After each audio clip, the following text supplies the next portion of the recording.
أستغفر الله ربي من كل ذنب وأتوب إليه. لا حول ولا قوة إلا بالله العلي العظيم. الحمد لله نحمده ونستعينه ونستغفره ونعوذ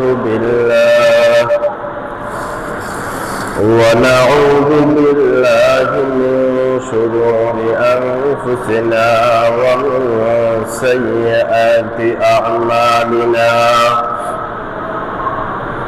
من يهد الله فلا مضل له ومن يضلل فلا هادي له. ونشهد أن لا إله إلا الله وحده لا شريك له. ونشهد أن محمدا عبده ورسوله الذي أرسله بالحق بشيرا ونذيرا وداعيا إلى الله بإذنه وسراجا منيرا. فقد قال الله تعالى في كلامه المجيد وفي فرقانه الحميد: إن الله وملائكته يصلون على النبي يا أيها الذين آمنوا صلوا عليه وسلموا تسليما. اللهم صل على سيدنا مولانا محمد وعلى آل سيدنا مولانا محمد. بلغ العلا بكماله كشف الدجى بجماله حسنت جميع خصاله. صلوا عليه وآله. আলহামদুলিল্লাহ, মহান আল্লাহ তাআলার কাছে লাখ কোটি শুকরিয়া যে মহান আল্লাহ তাআলা আমাদেরকে সুস্থ রেখে সবল রেখে গত রমজানের ঈদের পর দিন থেকে এই রমজানের পূর্ব দিন পর্যন্ত পূর্ণ একটি বছর আমাদেরকে সম্মানের সহিত সুস্থতার সহিত নিয়ামত দিয়ে ভরপুর রেখে এ পর্যন্ত উপনীত করেছেন। সেজন্য আল্লাহ তাআলার দরবারে অবনত মস্তকে শুকরিয়া আদায় করি। সকলে পড়ি আলহামদুলিল্লাহ। দরুদ সালাম পেশ করি সেই মহান মানবের প্রতি যে মহামানবকে আল্লাহ তাআলা এই তামাম দুনিয়ার সমস্ত অন্ধকারাচ্ছন্ন মানুষের আলোর দিশারি হিসেবে প্রেরণ করেছেন, যাকে কেন্দ্র করে আল্লাহ তাআলা এই কায়নাতকে সাজিয়েছেন, সেই মহান নেতার প্রতি দরুদ সালাম পেশ করি। সকলে পড়ি সাল্লাল্লাহু আলাইহি ওয়াসাল্লাম। স্মরণ করি ওই সমস্ত সাহাবায়ে আজমাইন, তাবেঈন, তবে তাবেঈন, আইম্মে মুজতাহিদিন, সালফে সালেহিন,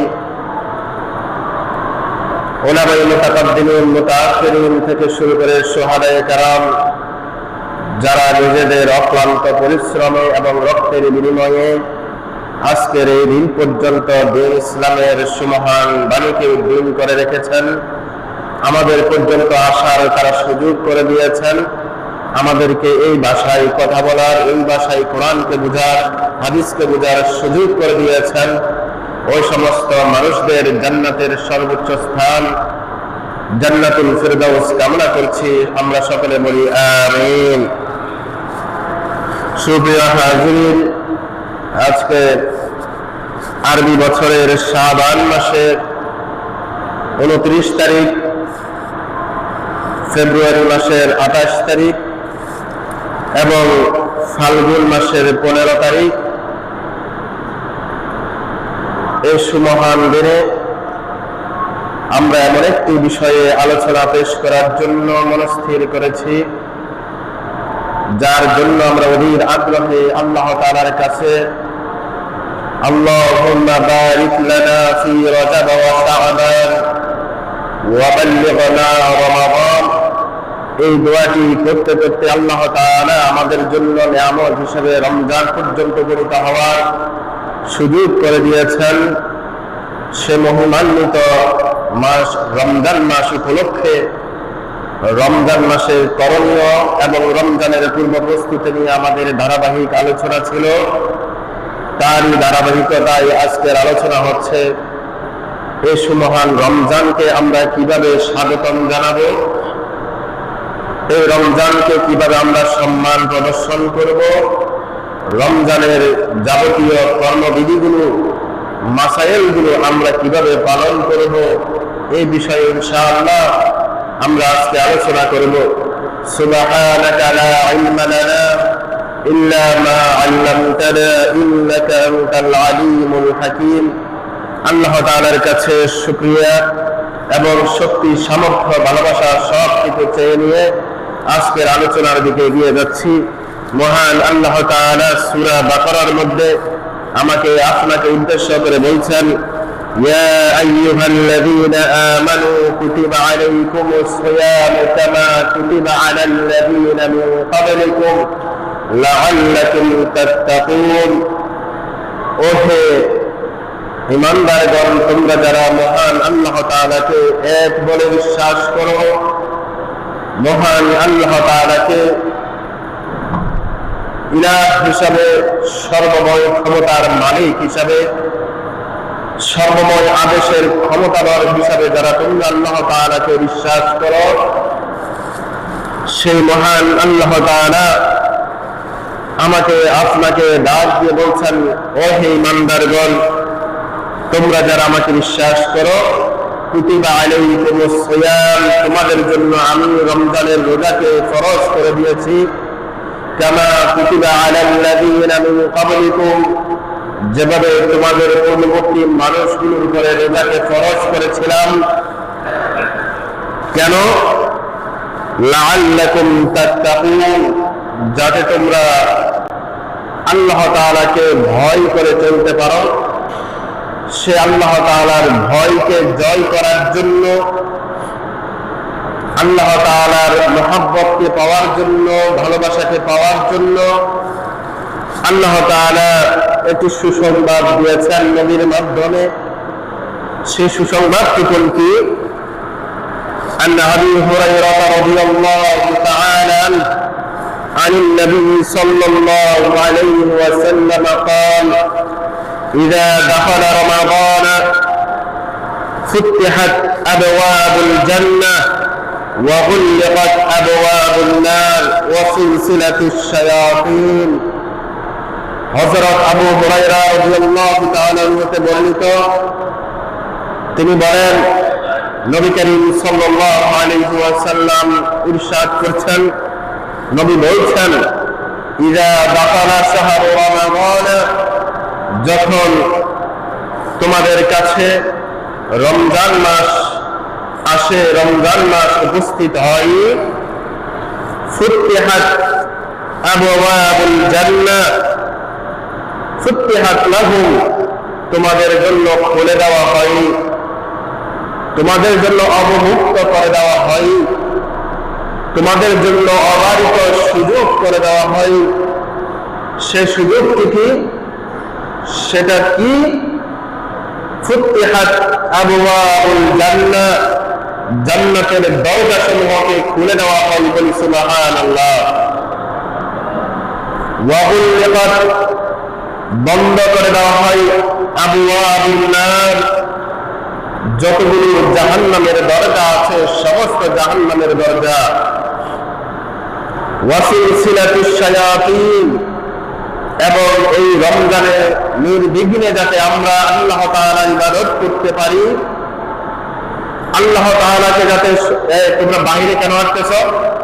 ছেলেরা, তোমরা বাইরে কেন আসতেছ?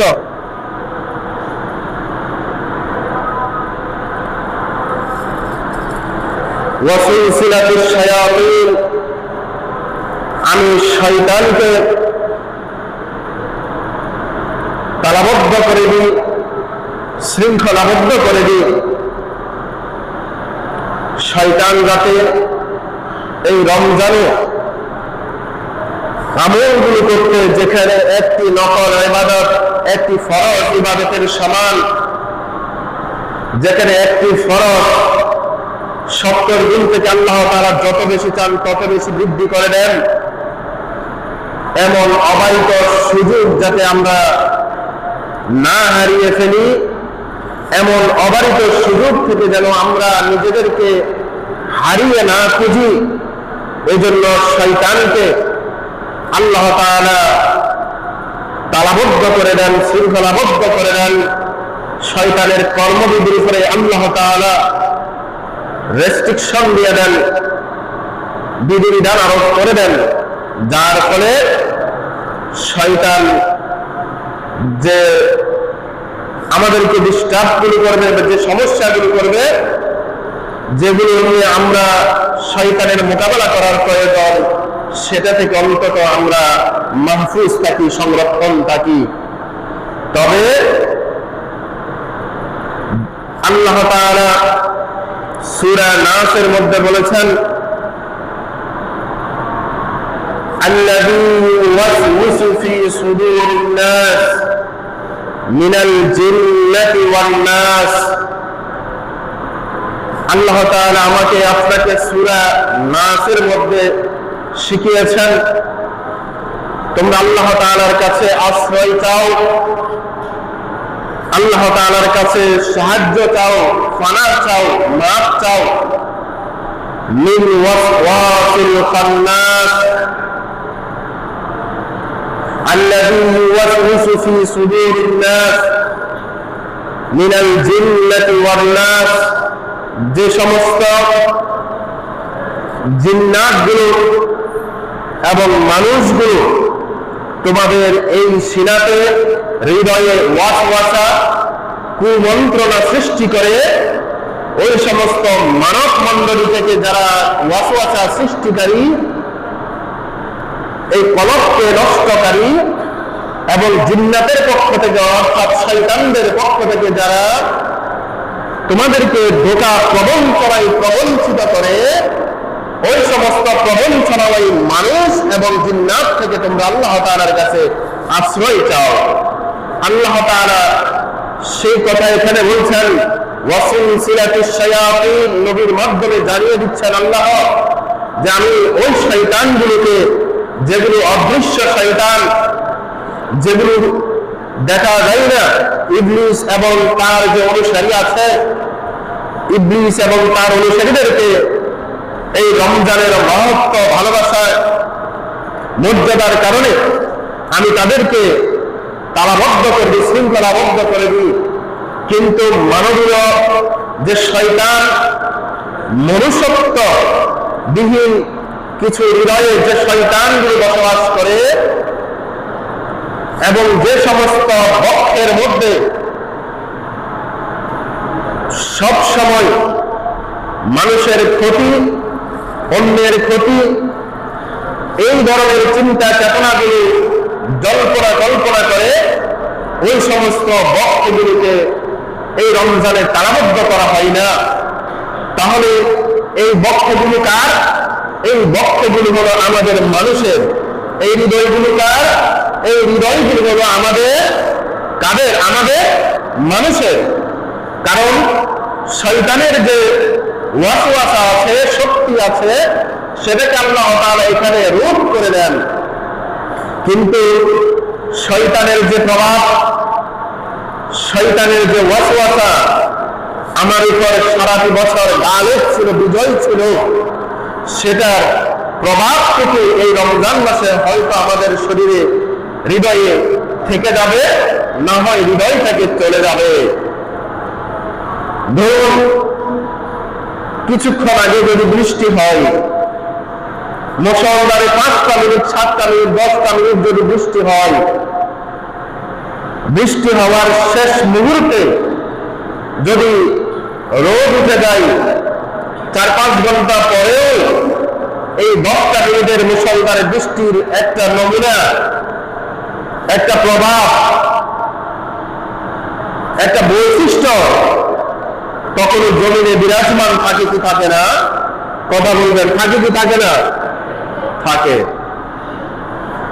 তেমনি রূপে আল্লাহ তাআলা এই রমজান মাস আনয়ন করার পরে, অর্থাৎ রমজানের চাঁদ উদ্দীন হওয়ার পরে আকাশে শয়তানগুলোকে তো তালাবদ্ধ করে দেন। শয়তানের যে কর্মবিধি, আমরা সবসময় তার সাথে ওতপ্রোতভাবে জড়িত ছিলাম, এটার প্রভাব আমাদের মধ্যে থেকে যায়।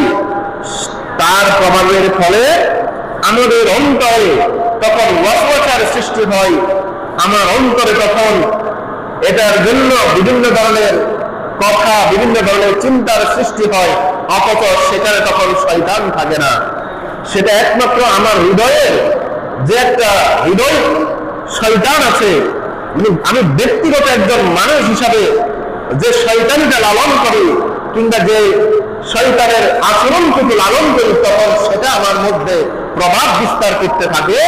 এই প্রভাব বিস্তার যাতে করতে না করে, এই জন্য আল্লাহ তাআলা আমাদেরকে রজব এবং শাবান মাসে বেশি বেশি ইস্তিগফারের কথা বলেছেন, বেশি বেশি তাওবার কথা বলেছেন, বেশি বেশি জিকিরের কথা বলেছেন, বেশি বেশি আল্লাহ তাআলাকে ভয় করার কথা বলেছেন, যাতে ওই দুটি মাস আল্লাহ তাআলাকে ভয় করলে, ওই দুটি মাস আল্লাহ তাআলার কাছে নিরবিচ্ছিন্নভাবে তাওবা ইস্তিগফারে কাটালে, জিকিরে কাটালে, তাহলে এই রমজান মাসের শুরুতে ওই যে মানবীয় শয়তানের যে প্রভাব, সেই প্রভাবটুকু আর অন্তরের মধ্যে থাকে না।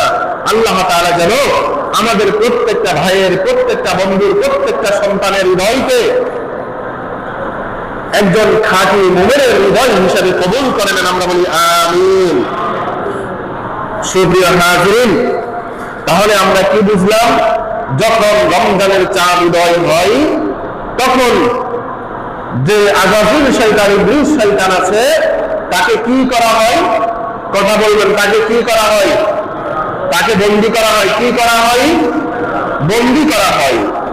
তাহলে এরপরেও আমাদের ভিতরে কিছু ওয়াসওয়াসা সৃষ্টি হয়, আমাদের ভিতরে কিছু মন্দের সৃষ্টি হয়, মন্দ কাজের প্রতি আমাদের ইচ্ছা, স্পৃহা জাগে। কিভাবে? সেটা হচ্ছে আমরা রমজানের পূর্বে রজব এবং শাবান মাসে যথাযথভাবে আল্লাহ তাআলার যে নবীর মাধ্যমে কর্মবিধিগুলো আমাদেরকে শিখিয়েছেন, সেটা আমরা ভালোভাবে করতে পারি নাই। এরপর সুযোগ আছে, এই রমজানে যদি ইস্তিগফার করা হয়, এই রমজানে যদি আল্লাহ তাআলাকে যথাযথ ভয় করার মতো তাওবা করা হয়, তাহলে আল্লাহ তাআলা আমার মধ্যে সত্যিকার অর্থে ঈমানের স্বাদ জাগিয়ে দিবেন, আমার অন্তরে ঈমানের মজবুতি দান করে দিবেন। আল্লাহ তাআলা যেন আমাদের প্রত্যেকের হৃদয়কে ঈমানী আলোয় আলোকিত করে দেন, আমরা বলি আমিন। সুপ্রিয় হাজিরিন, এটা হচ্ছে রমজানের একটি সুসংবাদ। এবার আসুন, রমজানের ছোট্ট একটি সুসংবাদ পাওয়ার পরে এই রমজানকে আমরা কিভাবে ইস্তেকবাল করব, কিভাবে আমরা রমজানকে স্বাগতম জানাবো, কিভাবে এই রমজানকে আমরা অভ্যর্থনা জানিয়ে আমাদের সকলের কামিয়াবি অর্জন করে নিব। প্রথমত, এই রমজানের চাঁদ যখন উদয় হবে আমরা দেখব কিংবা শুনব, সাথে সাথে এই রমজানের সমস্ত রোজাগুলো রাখার, রমজানের যথাসাধ্য ইবাদত করার একটা নিয়ত করে ফেলব। এটা হচ্ছে সামগ্রিকভাবে পুরা মাসের জন্য একটা কি নিয়ত, পুরা মাসের জন্য একটা কি নিয়ত করে ফেললাম। তাহলে আমি পুরা মাসের জন্য যদি একটা সুন্দরভাবে আমল করার জন্য নিয়ত করি, আল্লাহ তাআলা এটার উপর কি দিবেন? ইন্নামাল আমালু বিন্নিয়াত। সমস্ত আমল কিসের উপর নির্ভরশীল? নিয়তের উপরে নির্ভরশীল। তাহলে আমরা যখন নিয়ত করবো এভাবে, আল্লাহ তাআলা আমাদের জন্য কি করে দিবেন? আমাদের কাজকে সহজ করে দিবেন। আমাদের কাজকে কি করে দিবেন? সহজ করে দিবেন। এক নাম্বার কাজ হচ্ছে নিয়ত করব। দুই নাম্বার কাজ হচ্ছে আর গুনাহ করব না, তাওবার নিয়তে ইস্তেগফারের সহিত আর গুনাহ না করার। আল্লাহ তাআলাকে কি দিব? একটি সাক্ষী দিব। আল্লাহ তাআলার সাথে একটি কি নিব? চুক্তি নিয়ে নিব, নিজের জন্য একটি চুক্তি করে নিব। তিন নম্বরে, এই রমজানের পরবর্তী যতদিন পর্যন্ত আল্লাহ তাআলা আমাকে আপনাকে বাঁচিয়ে রাখে এই দুনিয়ায়, আমরা একমাত্র আল্লাহ তাআলার সন্তুষ্টিতে ইবাদত করব, আল্লাহ তাআলার অসন্তুষ্টি যেখানে সেখান থেকে বিরত থাকব। এই নিয়তটুকু যদি আমরা করতে পারি, তাহলে আমাদের প্রত্যেকের জন্য আল্লাহ তাআলা এই রমজানের কার্যবিধিকে সহজ করে দিবেন। আর এই উসিলা করে আল্লাহ তাআলা আমাদেরকে মকবুল বান্দাদের মধ্যে, মুমিন বান্দাদের মধ্যে অন্তর্ভুক্ত করে দিবেন। আর যারা এই মুমিন বান্দাদের অন্তর্ভুক্ত হবে, তাদের একমাত্র প্রতিদান হচ্ছে জান্নাত। বলি সুবহানাল্লাহ। আমরা জান্নাতে যেতে চাই কি চাই না? চাই কি চাই না? তাহলে আমরা জান্নাতে যেতে চাই। তাহলে আমরা জান্নাতে যেতে চাইলে আমাদেরকে জান্নাতি মানুষ হওয়া লাগবে। কি মানুষ হওয়া লাগবে? জান্নাতি মানুষ হওয়া লাগবে। সুপ্রিয় হাজিরিন, আপনারা অনেকে বলেন নাই আমি জান্নাতি মানুষ হতে চাই।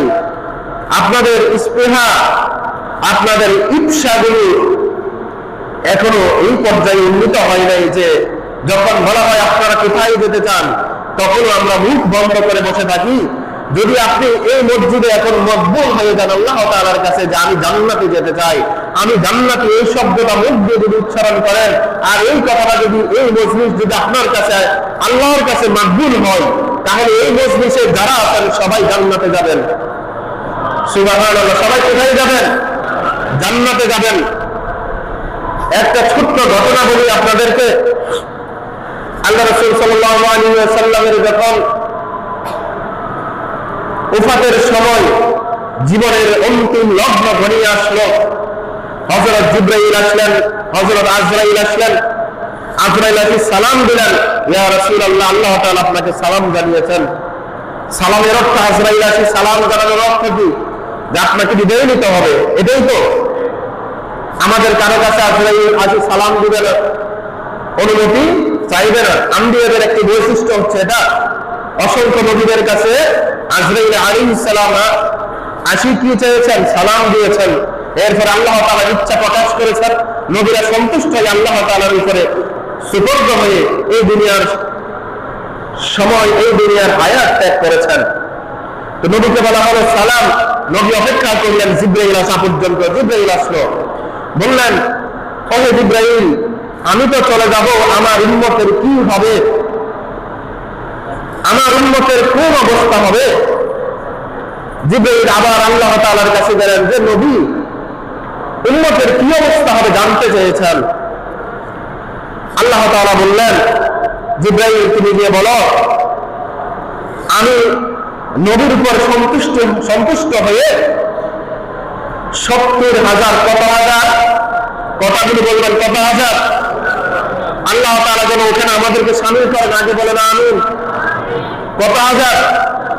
70,000 মানুষকে বিনা হিসাবে, যাদের উপরে জাহান্নাম, যাদের উপরে কি ওয়াজিব? জাহান্নাম ওয়াজিব, মানে যারা জাহান্নামে চলে যাবে, এরকম 70,000 মানুষকে বিনা হিসাবে জান্নাতে দিবেন। সুবহানাল্লাহ। কালকে বলবেন ইনশাআল্লাহ। কত হাজার দিবেন জান্নাতে? কাকে বলছেন? কাকে বলছেন? নবীকে। কাকে বলছেন? কে বলছেন? কে বলছেন? আল্লাহ কার মাধ্যমে? জিবরাইলের মাধ্যমে। কার মাধ্যমে? জিবরাইল আলাইহিস সালামের। নবী একটু মনে কষ্ট পেলেন। নবী বললেন শুধু 70,000? দেখেন এখনো ঘটনা পুরো শুনেন নাই, আমাকে আপনাকে কেন সেখানে অন্তর্ভুক্ত করার জন্য আমিন বলতে বলা হয়েছে একটু পরে বুঝবেন। জিবরাইল আবার আল্লাহ তাআলার কাছে গেলেন, নবী তো আরেকটু বেশি চাচ্ছেন। আল্লাহ বললেন জিবরাইল আর বাড়ানো যাবে না, তবে আরেকটা সুসংবাদ দাও, ওই 70,000 মানুষ প্রত্যেকে আরো 70,000 করে জান্নাতে বিনা হিসেবে নিয়ে যাবে। বলি সুবহানাল্লাহ। 70,000 মানুষ প্রত্যেকে আবার কত হাজার করে? কত হাজার করে? কত কোটি হয়? 7 490, 4 কোটি 90, 400 কোটি মানুষ, প্রায় 500 কোটি মানুষ। কত কোটি মানুষ? প্রায় কত কোটি মানুষ? 500 কোটি মানুষ কোথায় যাবে? বিনা হিসাবে। যাদের উপর কি ওয়াজিব? কথা বলেন, কি ওয়াজিব? তাহলে 500 কোটি, সম্ভবত 500 বা 5,000 কোটি হবে, দুটাকে দেখতে হবে। 5,000 কোটি হতে পারে, একটু এদিক সেদিক হবে, হয় 500 কোটি হবে, না হলে 5,000 কোটি হবে। কোনটা কমটা ধরে নিলাম? কত কোটি? 500 কোটি। যাদের উপরে কি ওয়াজিব? কথা বলেন, কি ওয়াজিব? কথা বলবেন, কি ওয়াজিব? জাহান্নাম ওয়াজিব। এই ধরনের কত মানুষ জান্নাতে যাবে? 70,000 মানুষে প্রত্যেকে 70,000 মানুষকে জান্নাতের সুপারিশ করে নিয়ে যাবে। আল্লাহ তাআলা যেন আমাদের অন্তত ওই মানুষের অন্তর্ভুক্ত করে দেন, আমরা বলি আমিন। নবী খুশি হলেন। নবী কি হলেন? খুশি হলেন। এবার আসুন, এত মানুষকে আল্লাহ তাআলা যদি জাহান্নাম থেকে জান্নাতে দিবেন, তাহলে এদেরকে আল্লাহ তাআলা মাফ করে দিবেন না? কখন মাফ করেন আল্লাহ তাআলা? কখন মাফ করেন? রমজানের চাঁদ উদিত হওয়ার পর থেকে ঈদের চাঁদ উদয় হওয়ার আগ পর্যন্ত যারা আল্লাহ তাআলাকে খুশি করতে পারে, তাওবা করে, তাওবা করার পরেও হয়তো সে তাওবার উপরে থাকতে পারে নাই, চেষ্টা করেছে, জাহান্নামে যাওয়ার উপক্রম হয়ে গেছে, ওই সমস্ত প্রত্যেকটা মানুষকে আল্লাহ তাআলা মাফ করে জান্নাতে নিয়ে যান। আসতে বলি সুবহানাল্লাহ, হৃদয় থেকে বলি। সুপ্রিয় হাজিরিন, এই রমজান মাসের এত বড় সুসংবাদ পাওয়ার পরে এই রমজান মাস আসলে আল্লাহ তাআলা সবাইকে মাফ করে দেন। সবাইকে কি করে দেন? আমি বলবো না অমুককে অমুককে মাফ করেন। আল্লাহ তাআলা কি বলছেন? আমি সবাইকে মাফ করে দিই। কাকে কাকে মাফ করেন? এখনো কাকে কাকে করেন না সেটা বলি নাই। আল্লাহ তাআলা সবাইকে কি করে দেন? আমরা তাদের অন্তর্ভুক্ত যেন হতে পারি, বলি আমিন। এবার কাদেরকে মাফ করেন না? 1 নাম্বার, যারা আল্লাহ তাআলার সাথে শিরক করে। যারা আল্লাহ তাআলার সাথে কি করে? একটি কথা বলবেন, কি করে? শিরক করে, অংশীদার করে, আল্লাহর সমান কাউকে মনে করে, তাদেরকে আল্লাহ তাআলা কোথায় নেবেন না? মাফ করবেন না। তাদেরকে কি করবেন না? 2 নম্বরে, যারা মানুষের হক নষ্ট করেছে। যারা কার হক নষ্ট করেছে? মানুষের হক নষ্ট করেছে। শিরক করা আল্লাহর হকের উপর অপরাধ করা, মানুষের হক নষ্ট করা, মানুষের উপরে অপরাধ করা। এই 2 প্রকারে আল্লাহ তাআলা মাফ করেন না। 3 নম্বরে, যারা আল্লাহ এবং নবীর আদর্শকে মনে প্রাণে বিশ্বাস করে না। আল্লাহ এবং নবীর আদর্শকে কি করে না? মনে প্রাণে বিশ্বাস করে না। এবং যে সমস্ত মানুষগুলো ইসলামী হুকুমা, ইসলামী শরীয়ত প্রতিষ্ঠা হোক, এটা চাই না, এটা চাই না, আল্লাহ তাআলা এই 4 নম্বরে তাদেরকে মাফ করেন না। 5 নম্বরে, যারা এতিম মিসকিন অসহায় মানুষকে খাদ্য দিতে কার্পণ্য করে, দান করতে কার্পণ্য করে, তাদেরকে দিতে চাই না, আল্লাহ তাআলা তাদেরকে কি করেন না? মাফ করেন না। 6 নম্বরে, যে সমস্ত মানুষগুলো আল্লাহ তাআলা সুস্থ রেখেছেন, সবল রেখেছেন, ইবাদত বندگی করতে পারে, তবে যেগুলো ইবাদত বান্দিগি করতে গিয়ে অলসতা করে, কি করে? অলসতা করে। এই 6 নম্বরে প্রতিদিন অলসতা করে, প্রতিদিন অলসতা করে, ইবাদতের ক্ষেত্রে প্রতিটা সময় অলসতা করে। এই অলস ব্যক্তি, অকর্মণ্য ব্যক্তিদেরকে আল্লাহ তাআলা এই রমজানে কি করেন না? মাফ করেন না। 7 নম্বরে যে সমস্ত মানুষগুলো আল্লাহ তাআলার এই যে দুনিয়াতে যতগুলো নিয়ামত আছে, এই নিয়ামত খাওয়ার পরে, নিয়ামত পাওয়ার পরে যতটুকু রেখেছেন ততটুকুতে শুকর আদায় করে না। আল্লাহ তাআলা কি আদায় করে না? শুকরিয়া আদায় করে না। আল্লাহ তাআলা এই নাশকর বান্দাদেরকে কি করেন না? ক্ষমা করেন না। তাহলে এই ধরনের মানুষের ভিতরে যেন আমরা না করি, আল্লাহ তাআলা যেন ওই সমস্ত মানুষ থেকে আমাদেরকে বাঁচিয়ে রাখেন, আমরা বলি আমিন। সুপ্রিয় হাজিরিন, রমজানের প্রথম আমরা রমজানের আগমন, রমজানকে কিভাবে আমরা অভ্যর্থনা জানাবো এবং এই রমজানের যে সুসংবাদ, এই 3টা বিষয় আমরা বললাম। আর কিছু সময় আছে, এই সময়টুকুতে আমরা কিছু কথা বলার জন্য নিয়োগ করেছি। সেটা হচ্ছে আমাদের রোজা কিভাবে রাখবো, রোজার সময়ে কি কাজগুলো আমাদের জন্য বৈধ, কি কাজগুলো অবৈধ, কি কারণে রোজা ভাঙবে, কি কারণে রোজা থাকবে। প্রথম আসুন, আমাদের জন্য, আমরা যারা মুসলমান, যাদের বয়স 10 থেকে উপরে, এদের এবং এরা সুস্থ সবল, মস্তিষ্ক বিকৃত নয়, তাহলে এই সমস্ত সকল মানুষের উপরে রোজা ফরজ। এই সমস্ত মানুষের উপরে কথা বলেন, এই সমস্ত মানুষের উপরে রোজা ফরজ। সম্মানিত হাজিরিন, মসজিদের জন্য কালেকশন চলছে। আমরা আমাদের প্রত্যেকের অবস্থান থেকে আমরা অত্র মসজিদের জন্য সর্বোচ্চ সম্মান এবং ভালোবাসা প্রদর্শন পূর্বক আমাদের দানগুলো করি। আল্লাহ তাআলা যেন আমাদের প্রত্যেকের দান কবুল করেন, আমরা বলি আমিন। সুপ্রিয় হাজিরিন, তাহলে আমাদের কাদের উপর রোজা ফরজ? প্রত্যেক নরনারী মুসলমান যাদের বয়স 10 হয়েছে, অসুস্থ নয়, সুস্থ এবং মস্তিষ্ক বিকৃত নয়, পাগল নয়, মজনুন নয়, এই ধরনের মানুষের উপরে তাহলে রোজা ফরজ। এই ধরনের মানুষের উপরে রোজা ফরজ। এবার আসেন রোজার ভিতরে, এবার আমাদের এই যেহেতু রোজা ফরজ, এই ফরজটুকু আমরা কিভাবে আদায় করবো, কোন কারণে ফরজটা ভেঙে যায়। আগে আসেন যে কারণগুলোতে রোজা ভাঙবে না, যে কারণগুলোতে রোজা, একটি কথা বলেন, যে কারণগুলোতে রোজা ভাঙবে না। প্রথমত, আমরা ভাত খেয়েছি, সেহরি খেয়েছি, সেহরি খাওয়ার পরে কথাগুলো ভালোভাবে বুঝবেন, বাসায় সমস্যা হতে পারে, এই জন্য আজকে রোজার আগে আজকের মতো এগুলো বলে দিলাম। আমরা ভাত খেলাম, সেহরি খেলাম, পানি খেলাম, সময় শেষ। এখন এরপরে হঠাৎ করে ভুলক্রমে, ঘুমের থেকে উঠে অনেকে পানি খান, ভুলক্রমে পানি খেয়ে ফেলেছেন, আপনার রোজাতে কোনো সমস্যা হবে না। এবং পানি খেয়েছেন, মুখে রয়েছে, ওটা গিলবেন না, মুখের তা ফেলে দিবেন, যেটা গিলে ফেলছেন সেটা শেষ, রোজা হবে। রোজা ভাঙবে, রোজা ভাঙবে না। ভালো করে মনে রাখবেন, রোজা ভাঙবে না। এখন আমি যেটা ধরছি সেটা 2 পার্ট বলতেছি। মুখে পানি নিলাম, রোজা আছি, ভুলে খেলাম, বাকি মুখে যেটা আছে মনে পড়ার পরে সেটা গিলে ফেললাম, রোজা ভেঙে গেছে। এখন এটা ইচ্ছাকৃত খাইছি না অনিচ্ছাকৃত খাইছি? কথা বলবেন, ইচ্ছাকৃত না অনিচ্ছাকৃত? এই ইচ্ছাকৃত, এই 1 ডুব, এর আগে যদি আপনি 1 কিলো পানি খান, সারা দুনিয়ার পানি যদি ভুলে খেয়ে ফেলেন, অসুবিধা হবে না।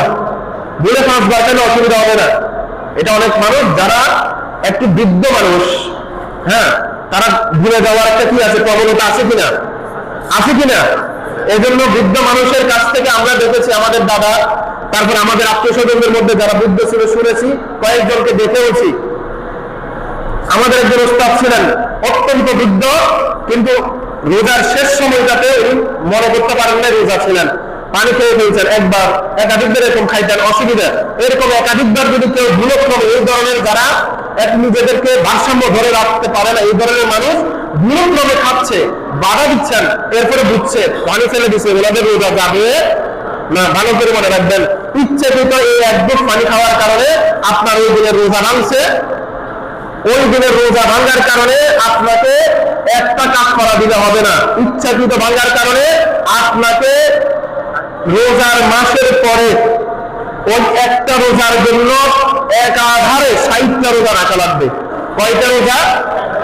যদি 59টাতে গিয়ে আবার যদি রোজা রাখতে না পারেন, 60তম রোজা যদি রাখতে না পারেন, আবারও আপনাকে আরেকদিন শুরু করা লাগবে, সেখান থেকে 60 দিন পুরা করা লাগবে। এভাবে যতদিন ভাঙবেন ততদিন 60টা পূরণ করা লাগবে। একটার 60টা যদি না হয় আপনার রোজা পূর্ণ হবে না, একটার কাফারা এতটুকু দিতে হবে। আপনি সুস্থ রাখলে রোজা রাখতে হবে। যদি আপনি অসুস্থ হন, রুগ্ন হন, আপনার সক্ষমতা না থাকে 60টা রাখার মতো শারীরিক সক্ষমতা, এই ধরনের সক্ষমতা, আপনি অসুস্থ হয়ে যাবেন, এই ধরনের যদি 100% নিশ্চিত হয়ে ডাক্তার যদি আপনাকে পরামর্শ দেয়, তখন আপনার উপর দ্বিতীয় কর্তব্য, ভালো করে মনে রাখেন, দ্বিতীয় কর্তব্য আপনাকে 60টা রোজার বদলে মধ্যম অবস্থানকারী একজন মানুষ যেভাবে খানা খায়, এক বেলা যত টাকা খরচ হয় অত টাকা সমপরিমাণ 60টা রোজার জন্য 60 জন মিসকিনকে খাওয়াতে হবে। অর্থাৎ একটা রোজার জন্য 60 বেলার খানা দিতে হবে। কত বেলার খানা? কোন পন্থায়? মধ্যম পন্থায়। কোন পন্থায়? আপনি দোকানে যাবেন, হোটেলে যাবেন, নিম্নমানের খানার দাম কত, মোটামুটি মানের খানার দাম কত, এই মোটামুটি যেটা খেলে পরে আপনি নিজে সন্তুষ্ট হবেন, মনে হয়েছে খানা খেয়েছেন, অতটুকু দাম, কত আমি বলবো না, কত আমি বলবো না, আপনি সন্তুষ্ট হয়েছেন যে আমি এই খানাটা খেলে, এত টাকা দামের খানা খেলে আমি সন্তুষ্ট হতে পারবো, এই পরিমাণ আপনাকে 60টা মানুষের জন্য, একজনকে 60টা রোজার জন্য দিতে পারবেন, অথবা 60 জনকে দিতে পারবেন, 5 জনকে দিতে পারবেন, 10 জনকে দিতে পারবেন। বুঝে গেছে? এক নাম্বার গেল। তাহলে এভাবে আমি পানি দিয়ে উদাহরণ দিলাম। এখন পানি ছাড়া অন্য কোনো কিছু খেলে, ফল খেলে, ভাত খেলে, একই মশলা হবে কিনা? একই মশলা হবে কিনা? একটু কথা বলবেন, একই হবে কিনা? তাহলে অনিচ্ছাকৃত ভাবে কিছু খেলে রোজা ভাঙবে না। ইচ্ছাকৃত ভাবে এক বিন্দু পানি খাবেন, একটা ভাত খাবেন, একটা চাউল চলে যাবে আপনার পেটের মধ্যে, একটা ফলের বিচি চলে যাবে আপনার পেটের মধ্যে, ইচ্ছাকৃত ভাবে জানা সত্ত্বেও ইচ্ছাকৃত ভাবে ঢুকেছেন, আপনার রোজা চলে গেছে, আপনাকে 60টা পূর্ণ করা লাগবে। এক নাম্বার গেল।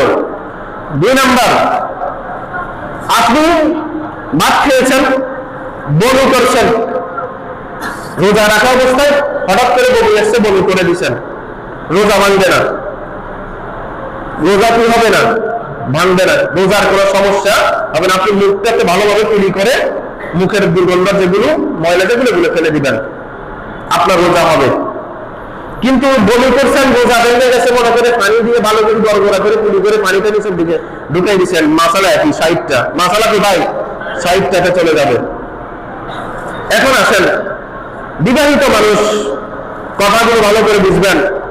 বিবাহিত মানুষ স্ত্রীর ধারে কাছে গেছেন, শরীরের উত্তেজনাবশত, হোক সেটা পুরুষ হোক সেটা মহিলা, আল্লাহ রাসূলের কথাগুলো আপনাকে হুবহু শোনানো হচ্ছে, ইচ্ছাকৃতভাবে কিংবা একজন আরেকজনের পাশে থাকার ফলে ইচ্ছাকৃতভাবে চাহিদা মোতাবেক যে পানিগুলো এগুলো বের হয়ে গেল, আপনার রোজা ভেঙে গেছে, আপনাকে 60টা কাফারা দিতে হবে। 60টার কি দিতে হবে? কাফারা দিতে হবে। এর চাইতে বেশি কিছু করলে সেটা তো রোজাই থাকবে না, এর চাইতে বেশিতে গেলে রোজা থাকবে না, হালকাটা বললাম। এরপরে আসুন, কেউ হঠাৎ করে অসুস্থ হয়ে গেছে, অজ্ঞান হয়ে গেছে, তাকে ডাক্তারে পানি খাওয়াতে বললো, ওই ব্যক্তি পানি খেলো, তখন ওই ব্যক্তি সুস্থ হওয়ার জন্য ডাক্তার পানি খাওয়াইছেন, আমরা পানি খাওয়ালাম, তাকে সুস্থ করে তোলার জন্য, যেহেতু অজ্ঞান হয়ে গেছে, দুর্ঘটনা ঘটে যেতে পারে, তাহলে ওই ব্যক্তির জন্য মাসালা হচ্ছে তার একটা রোজা রয়ে গেছে, একটা রোজা দিতে হবে। কয়টা রোজা দিতে হবে? একটা রোজা দিতে হবে। কেউ যদি দুর্ঘটনা ঘটে, অনেকগুলো রক্ত বের হয়েছে, রোজা ভাঙবে না। যদি রোজা রাখার মতো তার সামর্থ্য থাকে, রোজা রেখে ফেলবে, রোজা ভাঙবে না। যদি বলেছে না যেহেতু অনেক রক্ত বের হয়েছে, তাকে কি করা লাগবে? এই মুহূর্তে তার শরীরকে যথেষ্ট পরিমাণে এনার্জি লস হওয়ার কারণে, ক্ষয় হওয়ার কারণে তাকে পানি খাওয়ানো প্রয়োজন, তাকে একটু শরীরটাকে চাঙ্গা রাখার জন্য, না হলে দুর্ঘটনা হয়ে যাবে। রোজা যদি রাখতে হয় তাহলে তাকে রোজা ভেঙে দিতে হবে। রোজা ভেঙে তাকে কি করতে হবে? সুস্থ হওয়ার জন্য, পরবর্তীতে সুস্থ হওয়ার পরে বাকি রোজাগুলো রাখবে, এই একটা রোজার জন্য বাকি আরেকটা রোজা রাখবে। এরপরে অনেকে রক্ত দিতে হয় রোজা রাখা অবস্থায়। আমি একাধিকবার রক্ত দিয়েছি অন্যকে, রোজা ভাঙবে না, রোজা ভাঙবে না। ভালো করে বুঝেন, রক্ত নিলে এবং দিলে কোনোটাতে রোজা ভাঙে না। রক্ত নিলে এবং দিলে কোনোটাতে কি ভাঙে না? রোজা ভাঙে না। ভালো করে বুঝবেন, রক্ত নেওয়া এবং দেওয়া কোনোটাতে রোজা ভাঙে না। যদি রক্ত নেওয়ার সাথে তো সমস্যা হয় না, দেওয়ার সাথে যদি রক্ত দেওয়ার সাথে যদি ভিটামিন জাতীয় ঔষধ জাতীয় কোনো কিছু দেয়, ভিটামিন জাতীয় ঔষধ জাতীয় রক্তের সাথে যদি কোনো কিছু পুষিং করে, তাহলে রোজা ভেঙে যাবে। রোজা কি হয়ে যাবে? ভেঙে যাবে। ওই রোজা ডাক্তারের পুষিং করার জন্য, আপনাকে সুস্থ করার জন্য দিয়েছে, একটা রোজা ভাঙবে, একটা রোজার পরিবর্তে একটা রোজা রাখা লাগবে। ভালো করে বুঝবেন কথাগুলো, না বুঝলে প্রয়োজনে জিজ্ঞাসা করে নেবেন, অসুবিধা হবে না ইনশাআল্লাহ। এরপরে আসেন, অনেকের শ্বাসকষ্ট থাকতে পারে, সর্দি থাকতে পারে, কাশি থাকতে পারে। তারা যদি ইনহেলার ব্যবহার করেন, ইনহেলার বুঝেন যারা এই সমস্যার সাথে জড়িত, মোটামুটি সবাই বুঝেন ইনহেলার, অক্সিজেন ব্যবহার করা, বাড়তি কিছু শ্বাস প্রশ্বাসের জন্য নেওয়া। এটা যেহেতু নাক দিয়ে মুখ দিয়ে নেওয়া হয়, এটা খাদ্যনালীতে যাই দিলে রোজা ভেঙে যাবে। কি হয়ে যাবে? রোজা ভেঙে যাবে। যদি আপনার অবস্থা সিরিয়াস হয়ে যায়, আপনার অবস্থা যদি করুণ হয়ে যায়, অবশ্যই আপনি ইনহেলার নেবেন, অবশ্যই আপনি কি নেবেন? গ্যাস নেবেন, যেটা প্রয়োজন, আপনার অক্সিজেন যেটা প্রয়োজন সেটা নেবেন। সেটা নিলে আপনার রোজাটা ভাঙবে। এই রোজার কারণে আপনাকে আরেকটা রোজা রাখতে হবে, কারণ আপনি ওদের কারণবশত নিচ্ছেন। কি বশত? কারণবশত, ডাক্তারের পরামর্শ বশত নিচ্ছেন। হ্যাঁ, আপনার সমস্যা নাই, আপনি তবুও সমস্যা হবে মনে করার কোনো কারণ নাই, মনে করার কোনো কারণ নাই। আপনি যতক্ষণ পর্যন্ত অসুস্থ হচ্ছে না, ততক্ষণ পর্যন্ত মনে করার কারণ নাই। মনে করার কারণ হচ্ছে অসুস্থ হতে পারেন, হতে নাও, কথা বলবেন, হতে নাও পারেন। তো হতে পারেন, হতে না পারেন, দুটার মাঝখানে আপনাকে থাকতে বলছে। এই দিকে যাইতে বলে না, এই দিকে যাইতে বলে না, আপনাকে স্ট্রিক্ট থাকতে হবে। যখন অসুস্থ হবেন, তখন আপনি অসুস্থতার জন্য ইনহেলার নিয়ে, অক্সিজেন নিয়ে রোজা ভেঙে যাবে। আপনি পরবর্তীতে একটা রোজা কাজা দিলেন, যদি ইচ্ছাকৃত হবে মনে হচ্ছে, হয় নাই তো হবে মনে হচ্ছে, এখন এই সময় ইনহেলার নিয়ে নিচ্ছেন, ইচ্ছাকৃত ভাবে নিচ্ছেন, এই জন্য আপনাকে সাহিত্য রোজা রাখতে হবে। এরপরে অনেকে ডোজ ব্যবহার করেন, সেটা নাক দিয়ে মুখ দিয়ে শরীরের অন্যান্য অঙ্গ প্রত্যঙ্গ দিয়ে কোনো কিছু প্রবেশ করানোটাই ওটা পেটের মধ্যে অন্তর্ভুক্ত হয়ে যাচ্ছে বিদায়। অতএব এই ক্ষেত্রে কোনো প্রকারের কি করা যাবে না? প্রবেশ করা যাবে না। প্রবেশ করাবেন তো কি হয়ে যাবে? রোজা ভেঙে যাবে। যদি ডাক্তার আপনাকে পরামর্শ দেয়, আপনি অসুস্থ মুহূর্তে প্রয়োজন, তাহলে আপনি তখন মাত্র রোজাটা ভাঙবেন, এর অন্যথায় রোজা ভাঙবেন না, এর অন্যথায় ডোজ ব্যবহার করবেন না।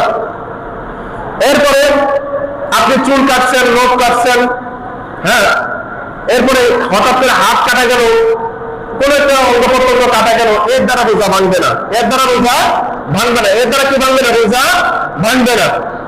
তাহলে বাবা ভাইয়েরা, এরপরে মা বোনেরা কিছু কাজ করেন, যেহেতু সব মশলা বলা সম্ভব হচ্ছে না, মা বোনদের জন্য দু একটা মশলা আছে, তাদেরকে বলে দেবেন, আপনাদেরকে প্রশ্ন করবে, তারা হয়তো জানে না। আল্লাহ তাআলা কর্তৃক আমাদের যদি 5টা মিনিট বেশি নেওয়া লাগে, আপনারা কিছু মনে করবেন? যেহেতু রোজার মাসাল, আমাদের কালকে থেকে রোজা শুরু, আমাদের আজকে আপনারা একটু কষ্ট করে 5টা মিনিট আমাকে দেন। মা বোনেরা, আল্লাহ তাআলা কর্তৃক নির্ধারিত একটা সময়ে তাদের মেন্স শুরু হয়, পিরিয়ড শুরু হয়। পিরিয়ড শুরু হওয়ার সাথে সাথে তাদের রোজা চলে যায়, রোজা থাকে না। তখন ওই সময়টাতে যতদিন উনি অসুস্থ থাকেন, মেন্স থাকে, ততদিন পর্যন্ত ওনার রোজা নাই। যেদিন তিনি সুস্থ হবেন, সেদিন থেকে তার রোজা শুরু হয়ে যাবে। ওই সময়টাতে যে কয়টা রোজা চলে গেছে, সেই কয়টা রোজা তাকে অন্য সময়ে পূরণ করে দিতে হবে। তবে ওই সময়ের কোনো নামাজ তার উপরে নাই, ওই সময়ের কোনো নামাজ তার উপরে নাই। শুধুমাত্র কি আছে? রোজা আছে। সে শুধুমাত্র কি আছে? রোজা আছে, কিন্তু নামাজ তার উপরে নাই, নামাজ তার উপরে নাই। 2 নম্বর হচ্ছে, কোন নারী বাচ্চা প্রসব করেছেন, বাচ্চা কি করেছেন? প্রসব করেছেন। এখন বাচ্চা প্রসব করেছেন, ডাক্তার তাকে বলছেন আপনি রোজা আছেন, রোজা ভেঙে ফেলেন, তিনি ওই মুহূর্তে রোজা ভাঙবেন। কেন? কারণ তার শরীরের যথেষ্ট পরিমাণ এনার্জি তখন কি হয়? লস হয়। তাকে ওই মুহূর্তে এনার্জির প্রয়োজন আছে। তাহলে সেই মুহূর্তে তাকে রোজাটা ভাঙাবেন। যেহেতু এমন তখন রোজাটা চলে যাচ্ছে, স্বাভাবিক নিয়মে তখন কি হয়ে যাচ্ছে, রোজাটা চলে যাচ্ছে। অনেকে এই মশলাটা জানেন না, কারণ ওই মুহূর্তে যখন সন্তান প্রসব করছেন ওই মুহূর্তে তিনি কি হয়ে গেছেন, নাপাক হয়ে গেছেন, ওরা রোজা চলে গেছে। অনেকে এটা নিয়ে প্রশ্ন করেন, রোজা রেখে দেয় না, রোজা হবে না। যেহেতু সন্তান প্রসব হচ্ছে রোজা চলে গেছে, রোজা কি হয়ে গেছে, চলে গেছে। এরপরে আসেন, সন্তান হলো সুস্থ হলো, রোজা রাখতেছেন, রোজা রাখার পরে এখন রোজা রাখার কারণে সন্তান ছোট, যথেষ্ট পরিমাণ দুধ আসে না, সন্তানকে তো অন্য কিছু খাওয়ানো যাচ্ছে না, তখন ওই মহিলাকে যদি ডাক্তারের পরামর্শ দেন তাহলে সে ডাক্তারি পরামর্শ মতে কয়টা রোজা ছাড়তে পারবে, ডাক্তারে বলবেন যতটা কতটা ছাড়বে সন্তানের জন্য। কারণ তার বুকে যদি যথেষ্ট পরিমাণ দুধ না আসে সন্তানের সমস্যা হবে। যদি ডাক্তার বলেন যে না এতটুকু খেয়ে সন্তান সুস্থ থাকবে সন্তানকে, তাহলে আলহামদুলিল্লাহ রোজা রাখবেন, এতে ওনার জন্য সমস্যা হবে না। হ্যাঁ, অনেক সময় মা বোনেরা কি করেন বা আমরা কি করি, সন্তান ছোট সন্তানদেরকে চকলেট চিবিয়ে দিই, খাবার চিবিয়ে দিই। রোজা রাখা অবস্থায় কোনো কিছু চিবাইয়া দিবেন না, কারণ আপনার মুখের মধ্যে ওটার স্বাদ আসবে, জিহ্বাতে স্বাদ লাগবে, সেটা আপনি গিলে ফেলবেন, আপনার রোজাটা চলে যাচ্ছে, আপনি বুঝতে পারছেন না। এই কাজগুলো আমরা করবো না, এই কাজগুলো আমরা করবো না। খাবারের টেস্ট করা কোনো মতে এটা সম্ভব নয়, কোনো মতে এটা জায়েজ নয়। খাবারের টেস্ট আপনি কেন করবেন? রোজা রাখা অবস্থায় আপনি লবণ মরিচ ঠিক আছে কিনা দেখা মানেই তো আপনি স্বাদ টেস্ট করা, আপনার জিহ্বাতে গেছে, আপনার রেচা রন্ধে চলে গেছে, আপনার রোজা থাকবে? রোজা থাকবে? এই কাজটা কেউ করবেন না। অনেক সময় বলে ইফতারের আগে দিয়ে শরবতে একটি জিহ্বা দিয়ে দেখে আর পরে ফালাইয়া দেয়, সেটা ভিন্ন বিষয়। তবে যেটা টেস্ট করতেছেন এটা ভুলও করবেন না, এটা ভুলও করবেন না। আপনারা বড়রা এই কাজগুলো করবেন না। অনেক সময় ভুলও ক্রমে হয়ে যায়, এই কাজগুলো থেকে যথাসম্ভব কি রাখবেন, নিজেদেরকে বিরত রাখবেন। অনেকে বলে যে একটু টেস্ট করে জিহ্বার আগায় নিয়ে ফেলে দিলে হবে। বাবা, ফেলে দিলে হবে এটা আমিও জানি, আপনিও জানেন, কিন্তু আপনার যদি ওই স্বাদটুকু আবার গালের ভিতরে চলে যায় রিস্ক কে নেবে? রিক্সে যাবেন না, যেখানে গেলে পরে রিক্স হয়ে যাবে সেখানে যাওয়ার কোনো প্রয়োজন নাই। সুপ্রিয় হাজিরিন, এই ছিল আমাদের রোজার পূর্বে কিছু গুরুত্বপূর্ণ মাসালা। আল্লাহ তাআলা যেন এই মাসালাগুলি বুঝে যথা সময়ে। আরেকটা মাসালা আছে, আমরা যখন সেহরি খাই বলে ফাতের গুলা খাওয়া এটা জায়েজ আছে, সময় শেষ, আপনি খাচ্ছেন, সময় শেষ বলছে আপনি তখন স্টপ করে দিবেন। অনেকে মনে করে সময় শেষ বলার পরে আরো কিছু সময় থাকে আজান দেওয়া পর্যন্ত, ফাতের গুলা খাইনি, রোজা হবে না। যেহেতু এখন ওই আদিকালের সময় না বাবা, এখন আপনাকে কাটাই কাটাই সময় কি করা হয়, রেকর্ড করা হয়, অতএব আপনাকে কাটাই কাটাই মানতে হবে। এখন ওই আদিকালের সময় না, এখন আধুনিক সময়, আপনাকে সময় বেড়ে দেওয়া হয়েছে, এর আগে আপনি ব্যবস্থা করে নেবেন। খাবার পানি গিলতেছেন, সময় শেষ বলছে, অতটুকু তো স্টপ করে দিবেন, আপনি মারা যাবেন না তো। বাকিটা খাবার এত প্রয়োজন তাকে বলে কিছু হবে না, আজান দিতে দিতে আসাদু আল্লাহ ইলাহা হাইয়া আলা সালাহ পর্যন্ত খাওয়া যায়। এটা কোথায় পাইছে আমি নিজেও জানি না, এই মাসালাগুলো কোথায় পান আপনারা? গত বছর একজন মুরব্বী এভাবে, উনি হয়তো জানেন না বা ভুলবশত এটা করে ফেলেছেন, তো ওটা পরামর্শ হচ্ছে এইভাবে যারা ভুল করেছেন হয়তো না জানার কারণে আপনি ওই রোজাটা, ওনাকে বলছে ওই রোজাটা রাখার জন্য, তারপরে একটা কাফারা দেওয়ার জন্য। এই বছর যেহেতু আগে শুনছেন, এভাবে করবেন না, করলে আপনার রোজা চলে যাবে, আপনাকে 60 টাকা কাফারা দিতে হবে। সুপ্রিয় হাজিরিন, এ পর্যন্ত ছিল আমাদের রোজার মাসালা। সম্মানিত হাজিরিন, আরেকটি বিষয়ে এলান আছে। আলহামদুলিল্লাহ, আমাদের এই খাগড়াছড়ি বাইতুল শরফ কমপ্লেক্স দীর্ঘ 30 বছর যাবত আপনাদের এই পাড়াতে, এই জায়গাতে আপনাদেরকে সেবা দিয়ে আসছে। আপনারা সেবা গ্রহণ করছেন, আপনারা উপকৃত হচ্ছেন। আপনাদের দোয়া, আপনাদের ভালোবাসা, আপনাদের আকাঙ্ক্ষা, যত কিছু আছে সব কিছু নিয়েই এই বাইতুল শরফ কমপ্লেক্স। আল্লাহ তাআলা আপনাদের প্রতি দয়া করেছেন, ভালোবেসেছেন, আপনাদেরকে মনোনীত করেছেন বিদায় এখানে নবীর একটি বাগান হওয়া সম্ভব হয়েছে, আল্লাহ তাআলার একটি ঘর হওয়া সম্ভব হয়েছে। এখানে আপনারা আসছেন, এটার উসিলা করে এই আত্রাবে যারা আছেন, আশেপাশে যারা আছেন, প্রত্যেকে এটা থেকে ফায়দা ফলাফল পাচ্ছেন। এই মাদ্রাসা থেকে যতজন ছেলে যত দূর থেকে আপনার শরীরের পা থেকে এই মাথা পর্যন্ত যতগুলো রেশা রন্ধ্র আছে, প্রত্যেকটা রেশা রন্ধ্র যেভাবে আপনার ফুসফুসের সাথে জড়িত, এই ফুসফুসের সাথে প্রতি সেকেন্ডে যেভাবে রক্তকে শোষণ করে আবার রক্তকে ছাড়ছে, আপনার পুরা শরীরটাকে সিঞ্জিত করছে, সুস্থ রাখছে। আমি মনে করি এই খাগড়াছড়ি বাইতুস শরফ, এই পুরা খাগড়াছড়ি অঞ্চলের প্রত্যেকটা জায়গাকে এভাবে প্রত্যেকটা জায়গার জন্য এটা ফুসফুস হিসাবে কাজ করছে। কারণ এখান থেকে চতুর্দিকের ছেলেরা পড়ে, আবার চতুর্দিক থেকে ছেলেরা এখানে আসে, প্রতিদিন এখানে আসে। এখান থেকে ফয়েজ নিয়ে, বরকত নিয়ে আপনার ঘরে ঘরে যাচ্ছে, আপনার পাড়ায় পাড়ায় যাচ্ছে। এদের পদধ্বনিতে আপনার অনেকগুলো বিপদ আপদ, আপনার পরিবারের অনেকগুলো বিপদ আপদ আল্লাহ তাআলা ইহসান করে দিচ্ছেন, বলি সুবহানাল্লাহ। তাহলে এটা থেকে যেমন আপনি ফায়দা পাচ্ছেন, এটাকেও ভালোবেসে ফায়দা দেওয়া আমার আপনার কর্তব্য কিনা? কথা বলেন, কর্তব্য কিনা? আপনাদের মুখের চাউনিতে বোঝা যাচ্ছে আপনাদের কর্তব্য নয় বাইতুস শরফকে সেবা দেওয়া। আমি ঠিক বলেছি না ব্যাঠিক বলেছি? আপনাদের এক্সপ্রেশন বুঝেন।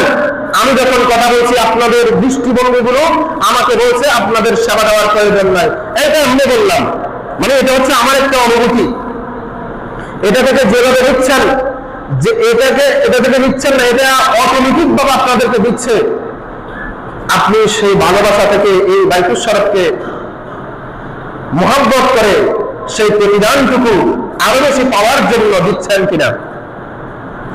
যদি দিয়ে থাকেন আলহামদুলিল্লাহ দিচ্ছেন, না হলে এভাবে বাইতুস শরফ উজালা হতো না এবং বাইতুস শরফ আপনাদের সমাজে উদ্যোগ হতো না।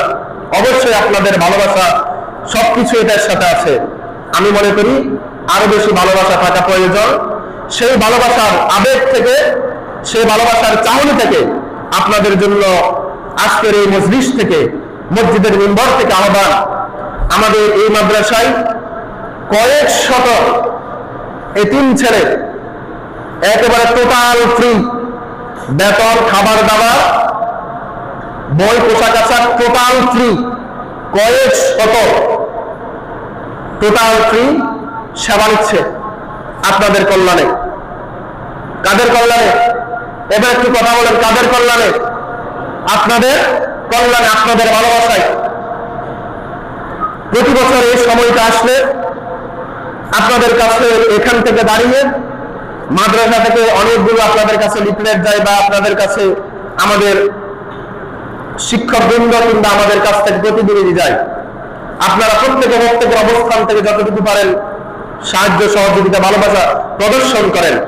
যেহেতু এখানে অনেকগুলো সন্তানের ইফতারির ব্যবস্থা, সেহরির ব্যবস্থা, খাবারের ব্যবস্থা, তাদের পড়ালেখার ব্যবস্থাপনা, চিকিৎসার ব্যবস্থাপনা, যাবতীয় আনুষঙ্গিক বিষয়ের ব্যবস্থাপনা যেহেতু এখানে আছে, অতএব আপনাদের উপর ফরজকৃত আল্লাহ তাআলা কর্তৃক যাকাত, ফিতরা এবং আপনাদের দানের উল্লেখযোগ্য একটি অংশ আমি মনে করি আপনাদের উপরে এই বাইতুস শরফের উপর থেকে আপনাদের উপর ফরজ, এই বাইতুস শরফকে আপনাদের সেখান থেকে দিয়ে দেওয়া আপনার উপরে ফরজ মনে করি আমি বাইতুস শরফের পক্ষ থেকে। সেটা এই মাদ্রাসা আপনাদের কাছ থেকে পাই, এই মসজিদ আপনাদের কাছ থেকে পাই, আপনাদের কাছ থেকে আশা করেন আপনাদের কাছ থেকে পাই। কারণ যদি সে না পায় তাহলে সে যে সেবাগুলো দিচ্ছে এই সেবাগুলোর বিঘ্নতা সৃষ্টি হবে, এই সেবাগুলো যথাযথ না হওয়ার সম্ভাবনা আছে। যদি না হয়ে থাকে সবাই আবার আল্লাহ তাআলার কাছে হাসরের ময়দানে কাঠগড়ায় দাঁড়াতে হবে। সেই দাবিটাকে আমি আপনাদের সকলের প্রতি দত্ত আহ্বান জানাচ্ছি, সকলের প্রতি ভালোবাসা রেখে কথা বলছি।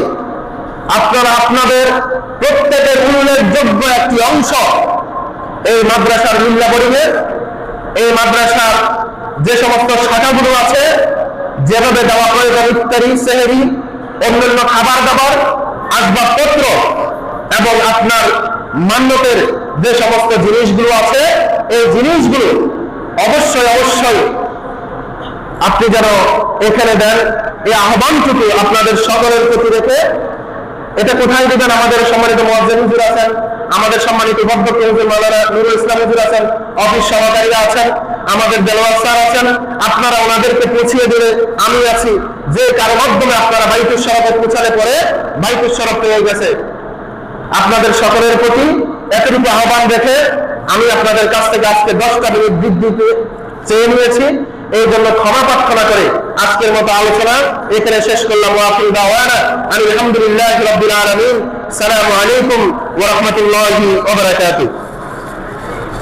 যারা সুন্নাত পড়েন নাই, আলা আলাইহি ওয়া সালাতুহু ওয়া সালামুহু আলা খাতামি আম্বিয়াইহি ওয়া আলা আলিহি ওয়া সাহবিহি ওয়া আউলিয়াইহি। আলহামদুলিল্লাহি الذي جعل ديننا دين رحمة. الحمد لله الذي جعل في الحياة مواسم تقربنا إليه لنال جنة. الحمد لله جل في علاه. إنا نستعينه وحده ونستغفر ونعوذ بالله من شرور أنفسنا ومن سيئات أعمالنا. الحمد لله الذي من علينا برمضان المبارك لتكون فيها عبادة تروح عن أنفسنا. الحمد لله الذي جعل صلاة التراويح عبادة توسلنا إلى الدرجات العلى. وأشهد أن لا إله إلا الله وأشهد أن محمدا عبده ورسوله. وأصلي وأسلم على المبعوث رحمة للعالمين وهداية للمتبصرين ونورا للسائرين. أما بعد، عباد الله، أوصيكم ونفسي بتقوى الله العلي العظيم، فإنها من الوسائل الرئيسية لدخول الجنة، فالجنة قد أعدت للمتقين. وأحذركم يا أحبتي ونفسي من معصية الله ومخالفة نواهيه. يقول عز وجل: وما آتاكم الرسول فخذوه وما نهاكم عنه فانتهوا واتقوا الله إن الله شديد العقاب. وقال تعالى: يا أيها الذين آمنوا كتب عليكم الصيام كما كتب على الذين من قبلكم لعلكم تتقون. يا معشر المسلمين، جعل الله سبحانه وتعالى شهر رمضان المبارك ليكون فرصة للمسلمين بإقبالهم على التوبة واستثمار لياليهم والتشمير على الساعد الجد في أداء الطاعات والتقرب إلى الله سبحانه وتعالى. أقول قولي هذا، أستغفر الله لي ولكم ولسائر المسلمين من كل ذنب فاستغفروه إنه هو الغفور الرحيم.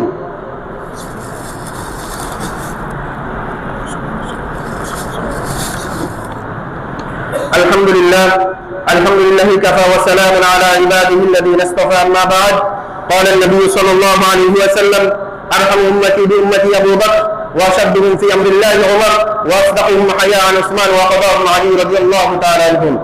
اللهم ارحم على أمهات المؤمنين وعلى البيت الطاهرين وأصحابه أجمعين ومن تبعهم إلى يوم الدين. اللهم انصر الإسلام والمسلمين. اللهم أذل الشرك والمشركين. اللهم احفظ بلادنا بنغلاديش، وارحم على سائر المسلمين المظلومين. أعوذ بالله من الشيطان الرجيم. يا ربنا آتنا في الدنيا حسنة وفي الآخرة حسنة وقنا عذاب النار.